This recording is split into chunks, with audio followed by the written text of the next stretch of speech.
All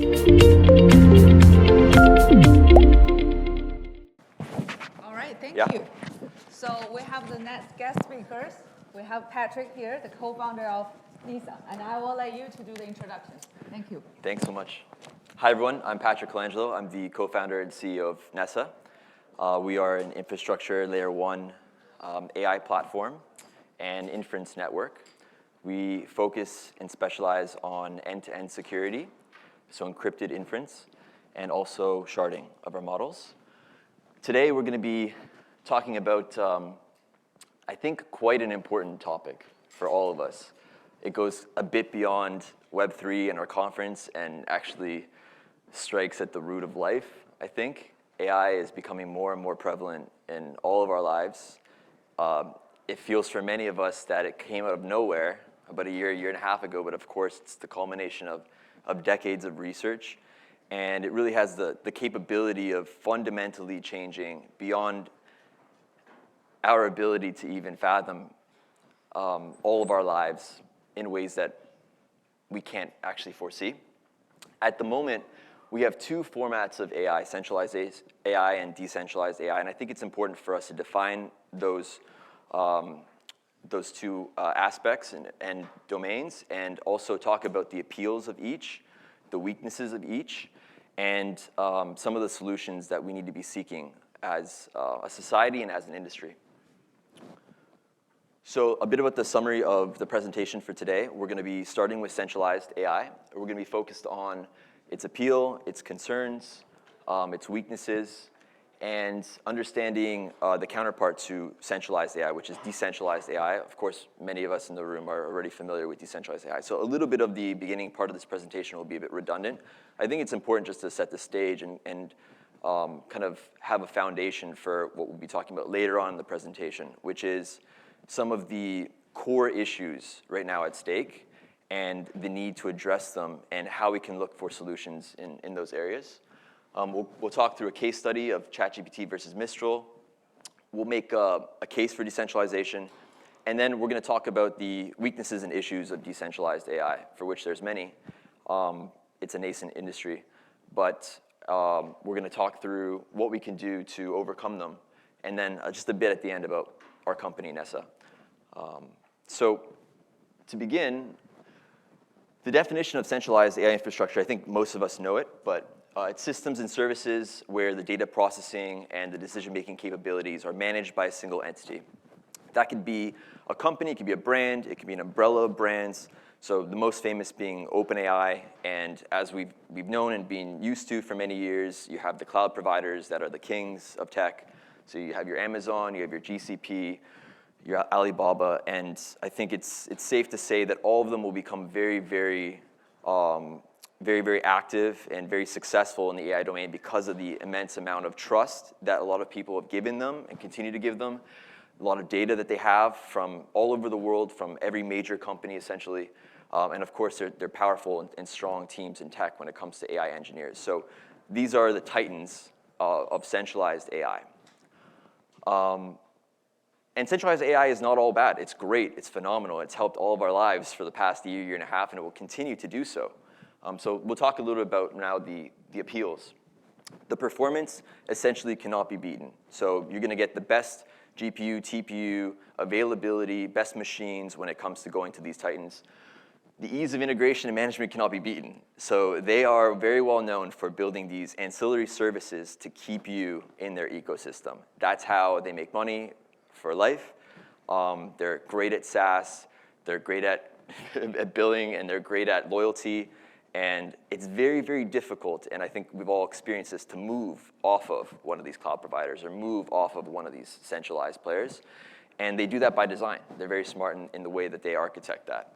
And then, of course, scalability is very convenient. So if I'm scaling my business and I'm on GCP, Azure, whatever it may be, maybe it's a phone call, maybe it's some emails, maybe you have to finesse it a bit, but at a certain point, you're going to get what you want because it's more business for them. And that's very convenient for businesses, as we know.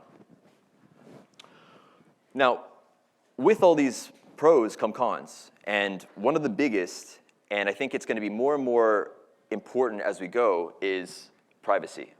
And we hear a lot of people talking about privacy, but I think we need to underscore how substantial the amount of data is that even OpenAI is taking in at the moment.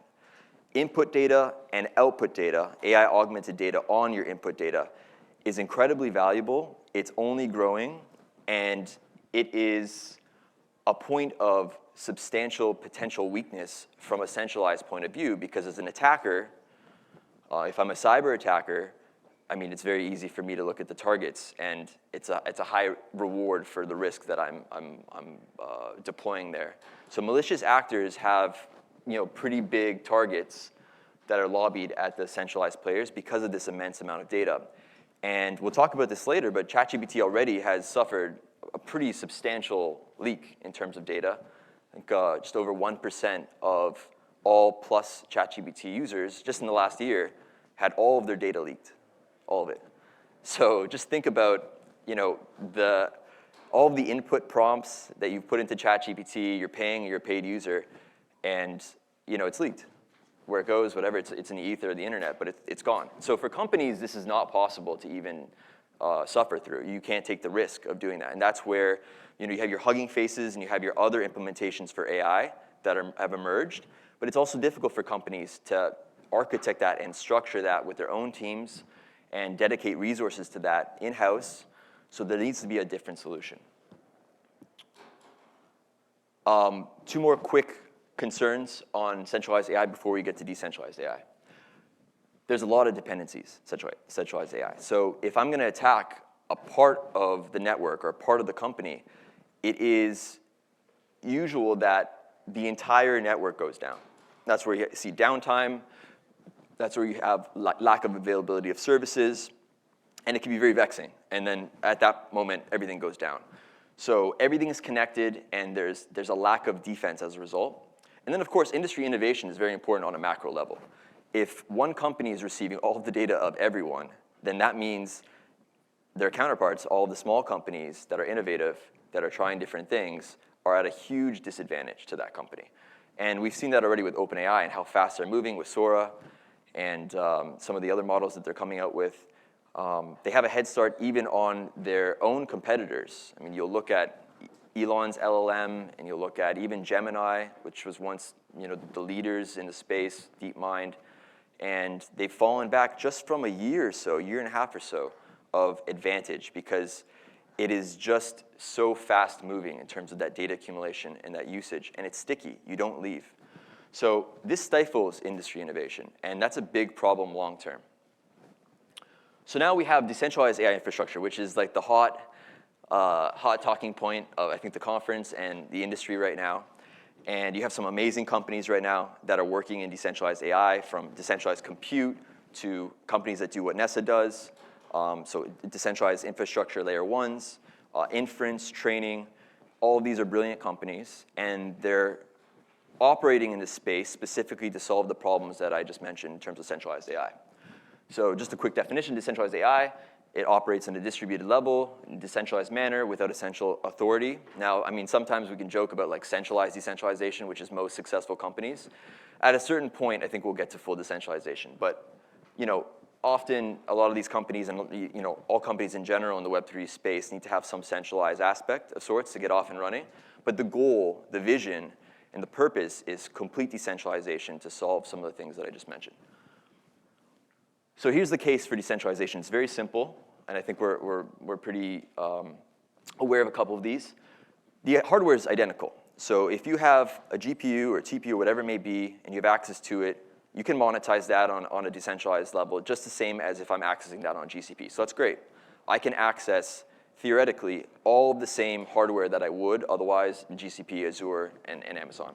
So that's a net-net. Enhanced privacy and security you get just by virtue of the fact that it's distributed. We'll go into a little bit deeper of security and privacy, which I think is very important later. But just by virtue of it being a distributed network, what you're doing is you're isolating the potential threats to certain areas of the network, and as a result, you don't have global dependencies on everything, and you can suffer through attacks and rebound pretty well. As an example, a node will have a particular person's maybe piece of data or particular piece of data in a certain network call, et cetera, and there's different abstractions to that. And two more.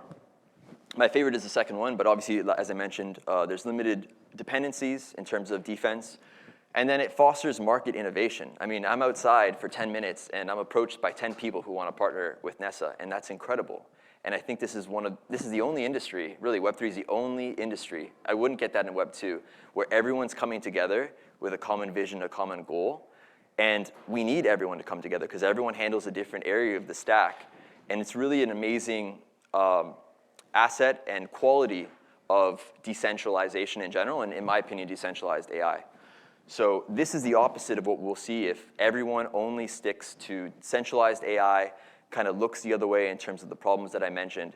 You're going to have this lack of innovation that we're seeing like so clearly here at the conference today. Okay, I don't know why this slide appears like this. There should be text here, but basically, ChatGPT suffered a big hack, big leak, and we can't knock them too much, right? Companies get attacked, no one's perfect, but it just is another indication of how risky it is when you're giving this company, other companies, your data. It's really risky. If you're fine with your data being out in the ether, then fine, God bless. But I think a lot of us aren't for most of the calls that we do, and certainly if we have companies that we're working for, working with, or working on. So it happens, and it will happen in the future as well. The US government has a vulnerability report they come out with annually, and year over year, as of 2023, it's a 25% increase in terms of vulnerabilities across the board on tech. So this is happening more and more. I mean, data is king, so we need to be wary of that. Oh. Okay, cool. So this is a quick case study, ChatGPT and Mistral. So Mistral is open source, it's free to use. You can store it indefinitely, you can run it locally, and it's direct model access modification. It's very cool because you're able to customize your models as a result. You're able to refine them or fine-tune them to your purpose. That's something that you can do on ChatGPT or on centralized AI platforms, but there's no visibility into what's happening. I'll speak just very quickly as an anecdote of the reason why, one of the reasons why Harry's sitting over here, we started Nessa. We were working on ChatGPT for a while, and as everyone was, and it was amazing. And we were making these elaborate prompts. So these work of art prompts, and master feeder structure and chain of thought, and we had all these unique ways of getting around kind of the restrictions of ChatGPT, but make use of like the value and the power of ChatGPT. And we invested a lot of money and resources in this and time, and we'd wake up one day, and suddenly it wasn't deterministic. Like our entire responses of our prompts changed overnight. And then we go back at it and try again, and again it happened. And you guys may have suffered through this or seen this as well, in terms of kind of models changing or maybe models updating different cycles. And it's nice that ChatGPT has snapshots. But the reality is very simple. There's zero visibility into what's happening behind the scenes.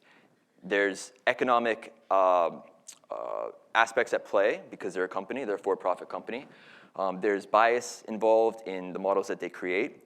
And there's no kind of relationship with the community or with the companies that they operate with or that they sell to have this building towards the future together. It's a big problem. And this is the reason why open source models are going to become huge, more and more prevalent and more adopted over time because of this reason, because of companies that, or projects like Harry and I were working on, where it almost ends it because no longer can you rely on the company that you've devoted resources to for weeks and weeks or months and months. So let's talk now about the issues of decentralized AI.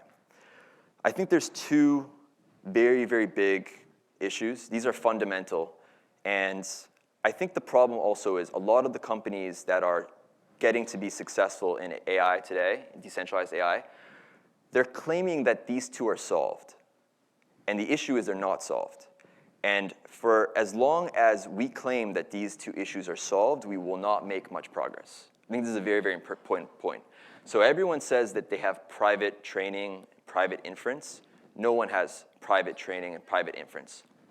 Maybe there's proof of concepts, or there's some implementations out there, maybe some great research, but no one has cracked this yet. on a scale where it can be of value to you. This is a huge problem. The second, accessibility, I would say decentralized AI at the moment is the opposite of accessibility. And it needs to be said and it needs to be known, and people need to feel like this is a big inherent problem with the industry, and we need to collectively solve that. But what I'm seeing right now, what Ness is seeing right now, is a lot of companies saying we're accessible, and we're private and secure, and that's not the case. And I'll explain why. In terms of accessibility, there's two sides to the equation. There's the user side, how easy is it to run inference? And that was, beyond a shadow of a doubt, a necessity for decentralized AI. It needs to be just as easy as it is on ChatGPT. Otherwise, we're going to fail. I think that's been solved. On the other side of the equation, there's how easy it is to become a participant on a network that's running decentralized AI. How easy is it to run a node? How easy is it to provide decentralized compute? It's exceptionally difficult, and it also is cost prohibitive. It costs, BitTensor, for example, an amazing company, it costs on their minimum requirements about $10,000 roughly for an A40, 48 GB, just on a minimum level to power inference on the network. So that prices out, I would say, probably 99.9% of the population. So you have big, powerful validator mining networks, you have wealthy node operators, but that's not inclusive, it's not accessible. And on the private and secure side, we've seen a lot of companies that are talking about private inference, but it's very difficult to pull it off because at the moment, ZK is not there. ZK is an amazing technology, but it's not good for large models, and all of us want to use large models. None of us really want to use small models, unless it's niche and unless it's for a specific use case or there's a cost sensitivity, but for the most part, we care about the powerful models. You don't want to be at a deficit for your business. So ZK is not possible. Homomorphic encryption is not possible. It's an amazing visioning technology, but it's not possible. And at the moment, we're left with how do we encrypt these calls on a distributed network to ensure privacy and security, but actually be practical, because we need to implement a product tomorrow, not in 5 years. So these are the two problems. And I'll just give like a very quick little overview of how Ness is solving these two issues. So on the privacy and security side of the equation, we specialize in security, in end-to-end encryption. We take a hybrid approach. We have a hybrid security mechanism.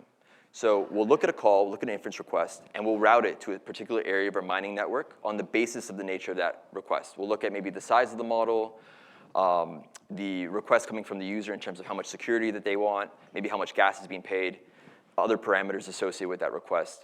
And we'll route it to either a purely hardware-specific TE-based solution. This is a trusted execution environment.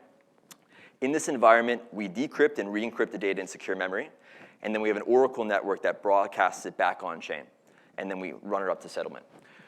Or if it's a smaller model or it's something that we can handle on a purely cryptographic side, we have our own homegrown ZKML solution, ZK-CNNs, that we run it through and then broadcast it back on chain. And we've created this thing in between, this mechanism in between called split learning, which looks at different various aspects of the call itself. We do fingerprinting. We look at the data packets and the streaming between different nodes as they're conveying or they're doing a commit reveal back to the network. And so we amalgamate all of these different signals together, these different technologies, and we implement back a fully end-to-end encrypted call that gives you privacy, gives you security for the same price. Now, the fundamental difference between us and a lot of other networks is we're focused on critical inference. We feel that critical inference versus non-critical inference is what decentralized AI is probably best served to handle. I think no one does non-critical inference better than ChatGPT. And I don't know how much sense it makes to put non-critical inference on chain, meaning like I'm talking to a chatbot, or I'm talking to an assistant, or I'm asking for the weather. But for critical inference, meaning if I have a life-changing decision or I have a business-changing decision, I'm going to give you a $500,000 loan, and I'm going to analyze your credit score, and I'm going to analyze your proclivity for paying me back or not. So a great DeFi company, you need to pay, and you're willing to pay a little bit extra, perhaps, or taking costs of the equation, you're willing to wait a little bit longer if that's fully end-to-end, secure and private in terms of input and output, and deterministic, but handled turnkey for you, meaning you don't have to run the model, you don't have to set up the architecture and infrastructure and all that stuff. So that's Nessa. The second is this recent breakthrough that we just had. I'm very excited to announce it, and we're going to be coming out with it next week. We have a research paper around this. It's called model-agnostic hybrid sequential sharding. It is a first-of-its-kind protocol that takes the most powerful models in the world and breaks them up, segments them out, and makes them into consumable small pieces for any node to run. So CPU, a home computer, a laptop. We're extremely excited about this. We've done this for Llama, we've done this for Mistral, we've done it for dozens of families of models at this point. On testnet in 2 weeks, we're going to have it for about 1,000 models. And what this does is it opens up for the first time the ability to become a participant of a decentralized network with a laptop. You don't need a GPU, and you can participate, earn our token, contribute to the inference associated with NES, all with a home computer, i7. We're working on even lower powered devices, but at the moment it's about an i7. So this is really going to redefine how many people can be invited into the ecosystem and participate in decentralized AI. And if you want to check out our research paper, we'll be announcing it soon. So maybe check out our Twitter, but yeah. So that's the presentation for today. I'll just leave you with this. Just a thought about what decentralized AI means for all of us and means for you. I think it is something, as I mentioned, that transcends just business and industry and is going to cut at the heart of our existence very, very soon. So I think it's very important for us to think about it from the perspective of we have so many great minds in this space, and we're so collaborative already in terms of our DNA. So us coming together to solve this very big challenge, specifically on the privacy front and on the accessibility front, to overcome these hurdles of decentralized AI will make us all an amazing, amazing society and also just give us more protection and freedom when it comes to AI. Thanks so much. Thank you, Patrick.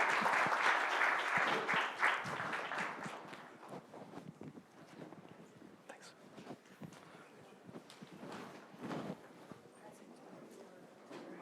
Oh, yeah. I'm going to show you first.